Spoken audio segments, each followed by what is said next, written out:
I'll call it a veteran quarterback because he is. We're not watching rookie quarterback stats. What, if anything, matters during these days? Like, what is it worth like looking out for beyond the fun clips of Justin Fields bombing a couple to Garrett Wilson or Xavier Gibson? It seems like attendance has been strong. The Jets have just about everyone they need under contract. Beyond that, like over these few days, as a fan, what should you care about? And more importantly, what should you not care about? It's interesting, right? Because it's not that, and I don't blame beat writers. We were joking about this with Zach in the Discord. I don't blame beat writers for tracking stats because honestly, fans ask for them. It drives engagement, and it's not like clickbait engagement. Like a lot of people like to interact with stats.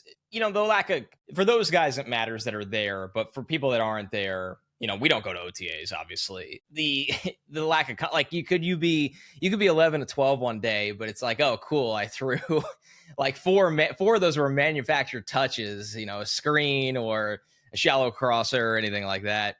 So the context is important, and sometimes why the stats don't matter. I think internally, what really matters to somebody like a quarterback in a new environment, and you nailed it. Like Fields has started 44 games. We're not going to treat him like a rookie. That's a pretty good sample size now of experience in the NFL, especially at two different stops with multiple different offensive coordinators over the years.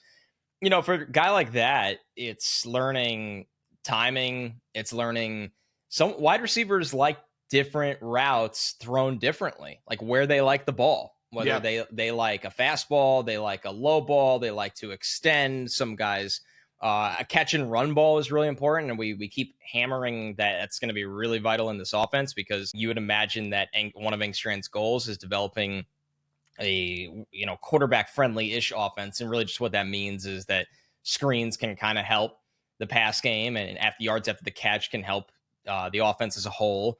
So kind of developing the nuances of that, and also a new offensive line in front of him, and an offensive line that really hopes to build some chemistry starting now rather than getting into camp. And camp is so weird in this CBA era. It's something I kind of badger Bart and Willie with behind the scenes all the time. I'm like, what was it like, in this era for you? And this, and that, those guys in that era are really honest. Like the lack of practice has just changed how ramping up is now in the NFL. And that's really important.